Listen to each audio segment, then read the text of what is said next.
So you're talking about the various options that will be available after law, and you were talking about judicial Mm. officers. Yeah. So, yeah, I started with this, legal practice. Judicial officer, I told you it's a three-level exam. It's a state government exam.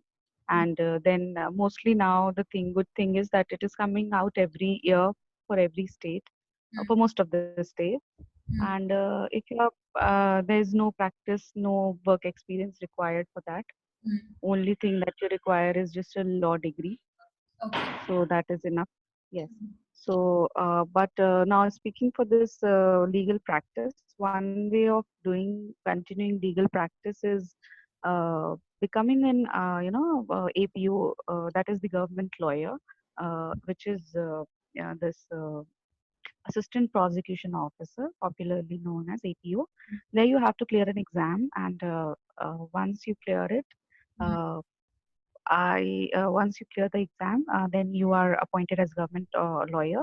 And the good part of as in, why is it much preferred by the people? Because first of all, it's a government job, and then with 7 years of practice and 35 years of age, you can directly sit for this exam for, it's popularly known as Higher Judicial Services exam. And Okay. there you actually join at a level of additional district judge. So, that way you are propelled, and then it's seen as a good way, reach high court for a longer period of time. And then that is what I just told in the earlier session, that if you could clear it at the age of 35, 36, it's almost said that you are reaching the high court, you are sitting in the high court for 10 years or so. So you are actually, you are getting to serve as a high court judge. You are donning this constitutional post for such a long period of time.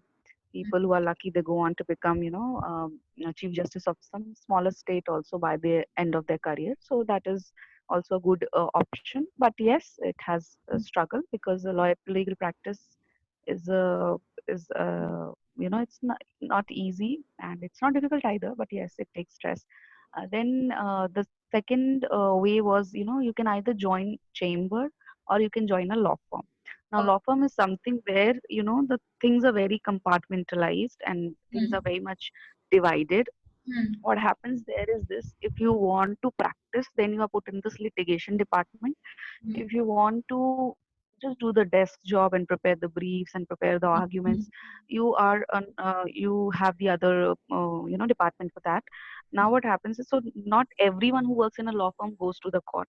So depending upon the nature of the work you like and you have opted for, but if it's a general feeling amongst all the law students, that if you are a law if a lawyer, if you are a law student, you should be going to the court. So people, they prefer, but there obviously there are students, there are people who think otherwise also. Why to go and sweat in the court, with where the mm, uh, in hot sun, or where there are a lot of public, and they prefer sitting in the law firm and preparing the briefs and all. But then majority of the people, like I being myself, if you are not into any other thing like teaching or research, a general feeling is, let's go to the court.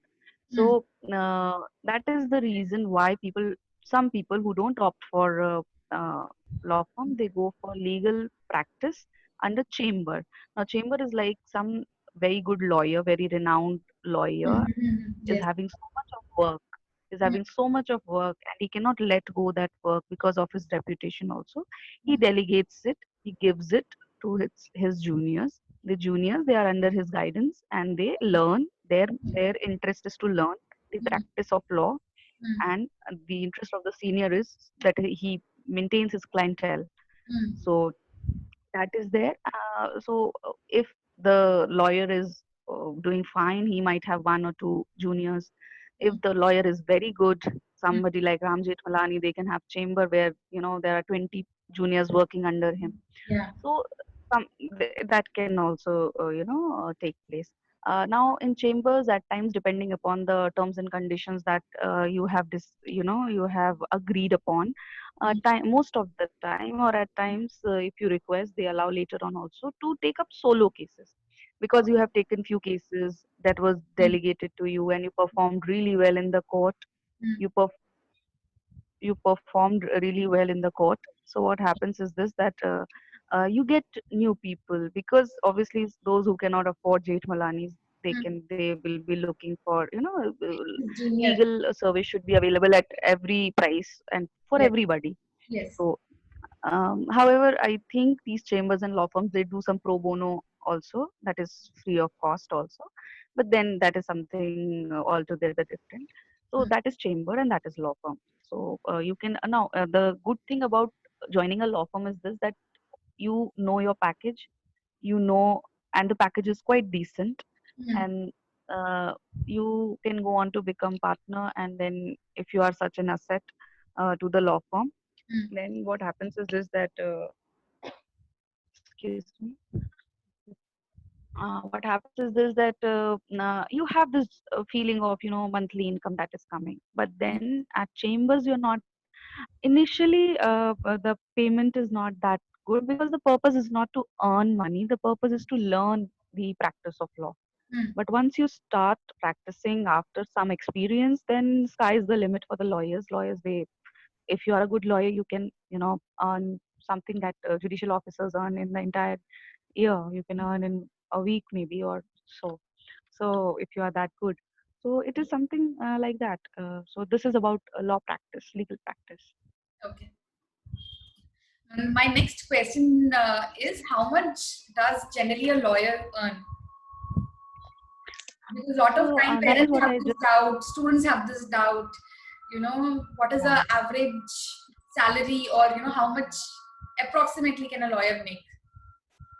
So if you're joining any law firm, or if you're joining, where the package is already told, Mm, so it depends. If you are, it depends upon your performance in your interview. uh, at times what these law firms do, they conduct interview, on campus interview, and in on campus interview they take some test, or they can take some interviews, mm. and then they shortlist it, and then you get to negotiate. So it depends how much you negotiate. It depends on the negotiation skills also, Okay. and to know your worth, and how you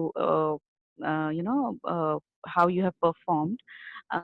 If you're a good student, if you performed well, if your negotiation was all good, uh, if I just give an example, a friend of mine, she joined the best of the law firm in India, Merchant Mangaldas, initially with around 50,000 per month. That was Okay. her first job. But then variety is there, and then all sorts of, because see, you have to understand, at the end of the day, it's a private sector. So they will also negotiate from their side. Yes. So, on an average, uh, अभी कौन सा year 20, चल रहा है?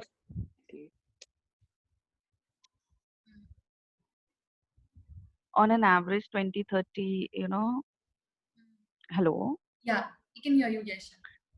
Yeah. So 20, 30,000 on an average, I'm saying.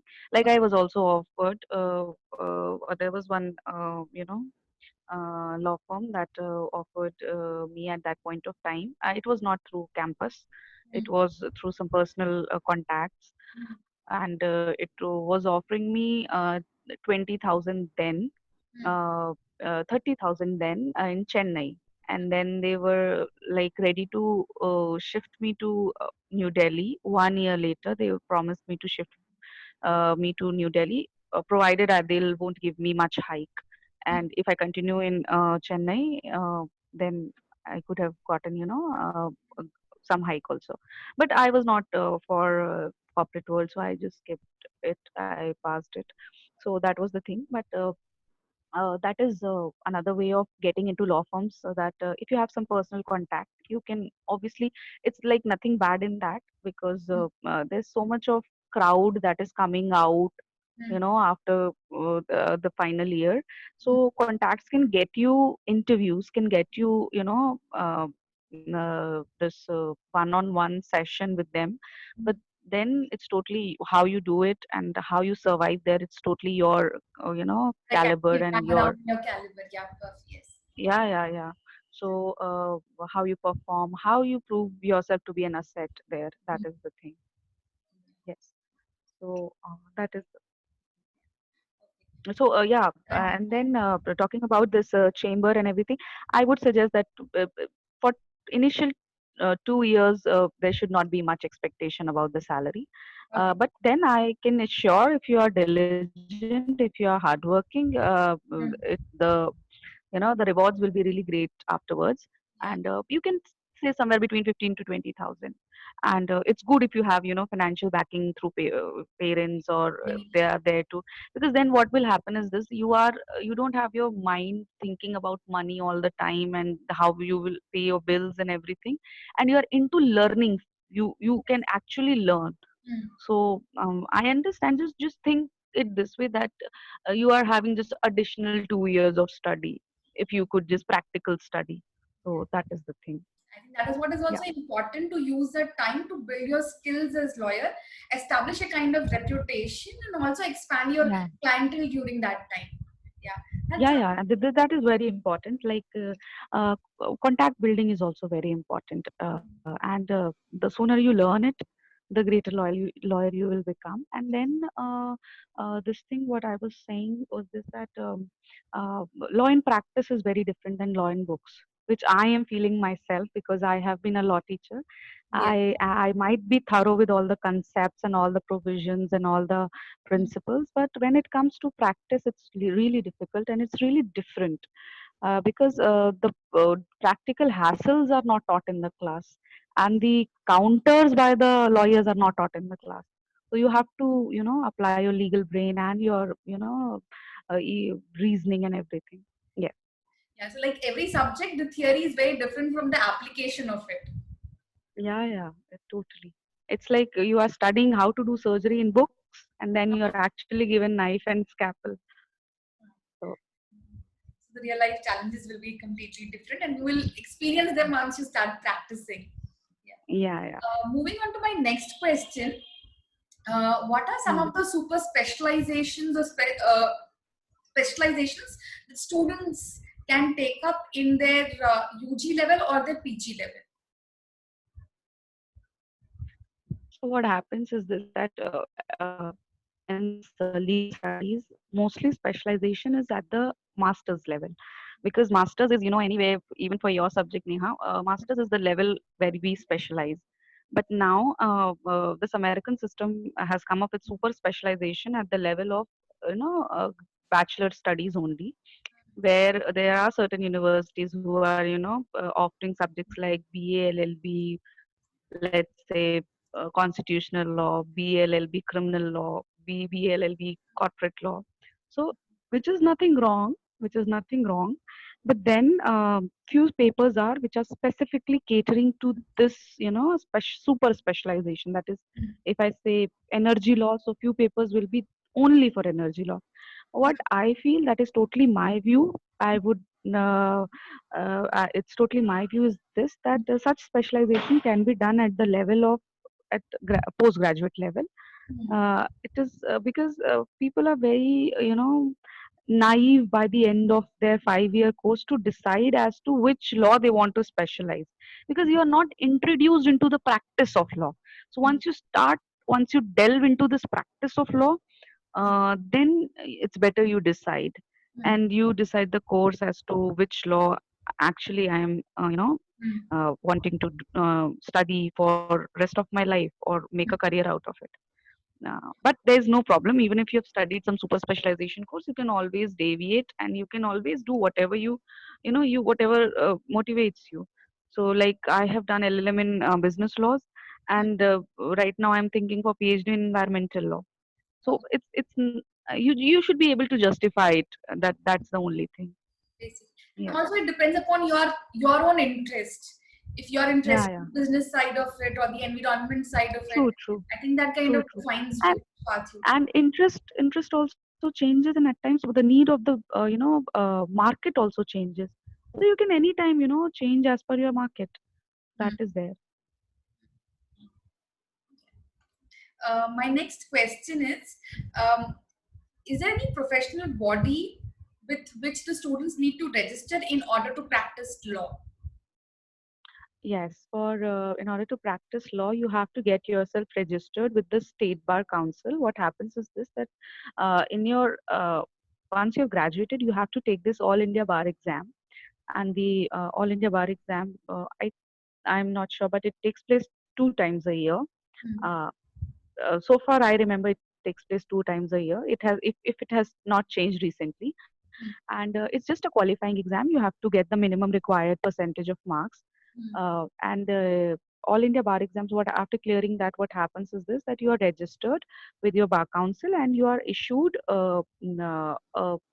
ID card with your certificate. First of all, you have issued certificate of practice, and then there is an ID card with your certification number, registration number. That being your advocate number, you can call it, Hmm. and your registration number with the bar council. And if you don't do this, what happens is that your you know your this experience is not counted as in the 7 year of experience I told you for higher judicial services. For Hmm. that to count, you have to be you have to be registered with this Hmm. uh, body. So you can say Bar Council of India and your state bar council are the bodies that govern it. Okay. Um, and next question, I think you're the perfect person to answer because you come from a family where there are so many judges. So, how does one become a judge? So I told you like there are what you can say three ways of becoming a judge. The Hmm. first way is just after your graduation, you can start preparing. And hi Ashutosh, I just got your message. God bless you. So what happens is this that what you can do is this that you can just after your 5 years, while I would suggest preparing in the starting your preparation in the 4th year itself, and you can just appear for this exam that is I told you state government exam. Hmm. Every state comes out with the vacancies as per its need Yes. now almost every year, Hmm. and it's a 3 tier exam almost in all the states. Pre mains interview. Pre is mostly MCQ based. In some states it's negative mark, it's with negative marking. Pre consists of sometimes only law paper, sometimes one GK paper, one law paper, and sometimes single paper with GK and law questions both. So Okay. depending upon the option of the state, what the state has opted for, you can have that. Then in mains you have the subjective papers. Mostly 4 to 6 papers are there, and the papers are mostly like civil. They are categorized like civil law, Hmm. and this criminal law, Hmm. and like that procedural law, sometimes procedural law, substantive law, and Hmm. then English, GS, something like that, or sometimes language paper they call it. So that is how they this is the mains level of it. It's the subjective, and then finally it's interview. So the 3 tier exam is there, and then you can just if you are like if I think if you have recently studied law, you can clear it. It's not that difficult. Mostly people they are unable to clear it because either they are very bad with writing skills. So I would suggest all the students to write good answers in their examination copies in their law schools. And what they do wrong is this: they just write on the day of examination, which is wrong. And then for pre, I would suggest there is something called Bare Acts. They should be studying Bare Acts, in detail. So that is another thing that I want to tell. But I think if you are smart, uh, you cannot study for years and years. You have to be smart like we do for civil services also and other exams also. Yes, one more career option that I just missed, I it has occurred to me right now, is that one can sit for civil services exam with law as an optional. Ah. And if you're going for BA and LLB, the good part about going for this separate BA and separate LLB is that after BA you can start preparing for civil services, and you can start sitting also for the civil services exam, and you can have either your humanities subject or your or law as a Hmm. optional subject. So but this option is not available with 5 year LLB. So that is another problem with this sort of. But it eventually it saves you 1 year. That is the good part of it. One more career option that I just missed was this: that if you are into IPR and if you go on to study IPR for LLM, there's something called patent attorneys, which is a post available with the patent and the trademark office. It's in Dwarka in Delhi. So you can go, you can be a member there, patent attorney there. There are foreign opportunities also international opportunities also, and one can go for that. And one more thing that has occurred to me is there's something called arbitrator. So arbitrators, they go for out of court settlement between the parties. So if you there are people who specialize. If you intern under them, they might hone you as to becoming a good arbitrator. And if you're a good arbitrator, they charge quite a good fee also. So I will start taking questions. I'll start with Ashutosh. yeah. So Yes. just 1 minute. I'll unmute him. Ashutosh, can you unmute yourself and ask the question?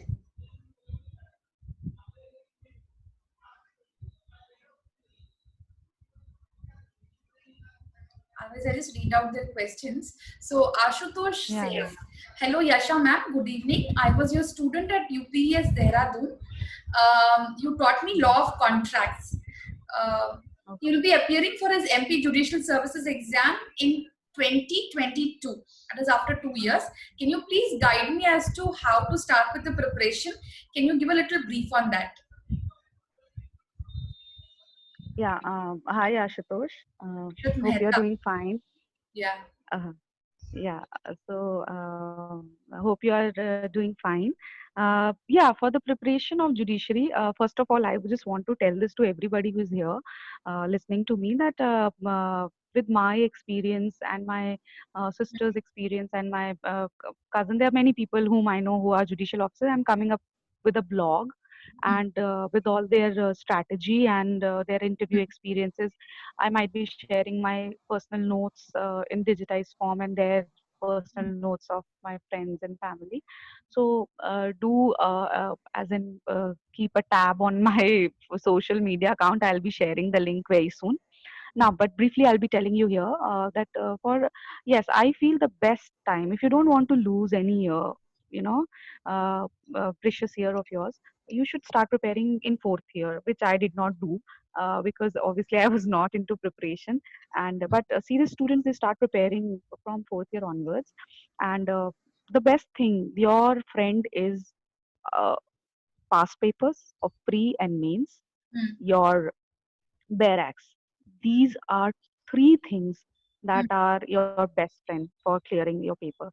First of all the barracks, that the subjects that are coming for the exam, all the barracks, what you have to do is just as in you have to break everything and you have to learn it in point form.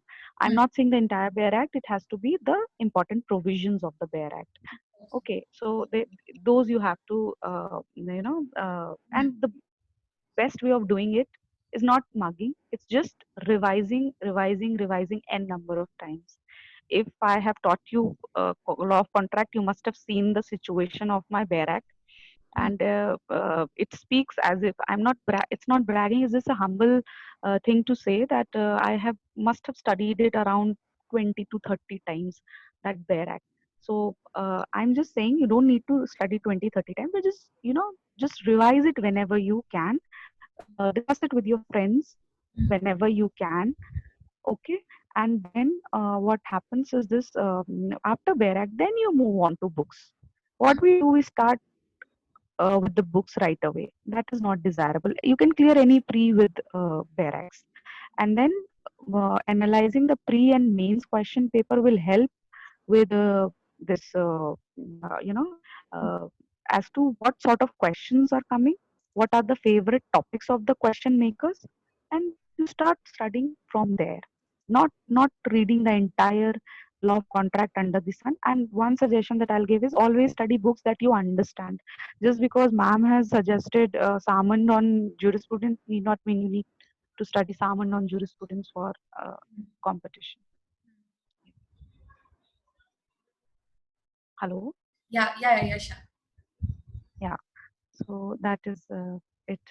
Otherwise, because for judiciary, you can ask me personally. Students can ask me personally also, and I am coming up only for them. I am coming up with this blog.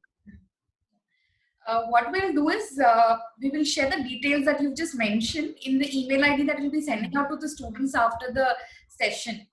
Okay, so we are Yeah, running yeah, short sure, of sure. time. We just have another 5 minutes.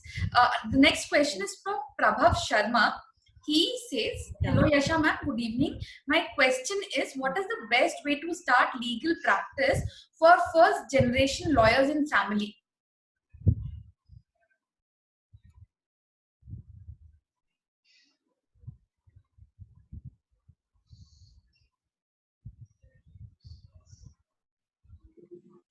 Hello, Hello, Yasha. hello, Yeah, we hello. can hear you, but you've Neha, lost you. I lost you in between. Yeah. Yeah. So, what's the question from Prabha? Yeah, Prabhav, he asked, what is the best way to start legal practice for first Mm-hmm. generation lawyers in family? Okay. So, Prabhav, I will just suggest see, if you really want to see court every day, if you really want to go to the court and excel as a lawyer who is litigating in front of the judge, the best way is to join a lawyer, be his junior or a chamber. I would not suggest going to the law firm. That's my personal choice altogether. I am not saying that law firms are bad or something like that. But what I have felt is this, that people who are very passionate about going to the court every day and speaking in front of the judge, for them, I think the best way is to become a junior of any. Now, here, what I would suggest, and again, it's my personal view, don't go for very big name, very big name, because what happens is this, very big names, they don't have time to train the juniors. So go for a decent upcoming name, maybe, who has a lot of work, who can engage you in his activities, so that you learn. So that is the best way I feel, to start with legal practice. And legal practice is really good, as in I feel it's really good. A lot of independence comes with legal practice, like, unlike government jobs. So that is there. I hope I am clear. Okay, great. One final question. I think we just have another 5 minutes.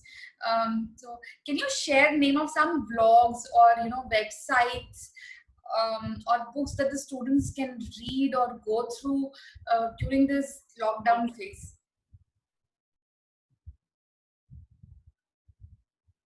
Hello, Oh, hello. hello. Hello. Yeah, Yeah, yes, Neha. yes. Yeah, I got your question. I think the law students, they already know about Loctopus, Live Law. They are two main sites through which they can keep a tab on legal news Okay. and and legal happening. The second thing is that books, as in, I mean, if you're a law student already, please do study your Bare Act. That is your only friend. Okay.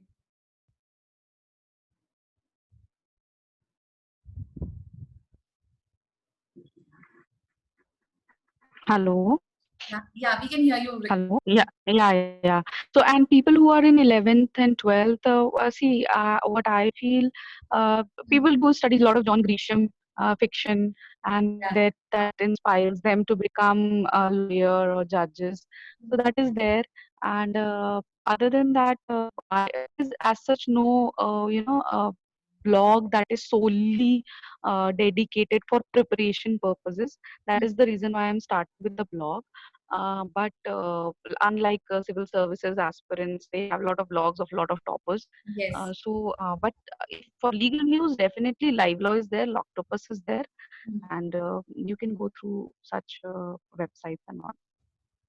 And I think that's a great initiative you are taking, Yasha ma'am, where you're trying to get in touch, I mean, share your strategies and other ideas with the students with regard to exams, anything related to law. I think that's a great idea to start the blog. And I think we're Okay. almost done with the question and answer session. I want to thank all the participants who are here today for participating, being here, and also asking good and relevant questions. I also want to thank Yasha ma'am. Thank you so much, ma'am, for taking out time for us, Gargi Knowledge Solutions, and also for the students. I know you really enjoy interacting with students, and this is your way of sharing your knowledge with them. Yeah, thank you so much, Neha. I loved being here with you all and discussing. I seriously want to give it back to my students and all the law students in general, because I feel I could not have cleared this exam in such a jiffy if I had not taught, in the university, because I was not somebody who always wanted to become a judicial officer. It's just my way of, giving back to my students and the law students in general. With all gratitude, I am doing this. I hope I could do this with all other engagements. And I just hope to see some of them in judicial services very soon, or in their endeavors, other avenues, legal avenues. Yeah. And on that positive note, wishing everybody all the best. Stay safe. Thank you everyone for joining us. Our next session will be a career in civil services. That is planned for Saturday. It will be from 11 o'clock in the morning till 12 o'clock. That is the 9th of May. In case you are interested in pursuing a career in civil services, do join us. Otherwise, share this information with your friends and family members. Do spread the word. And we'll be sending out an email with the information that Yasha ma'am has shared with us. We will also be sharing a feedback form. We'll be happy to hear from you. Do give us your feedback. It will help us in improving ourselves. Yeah. Thank you so much. Okay. Bye, everyone. Bye. Take care.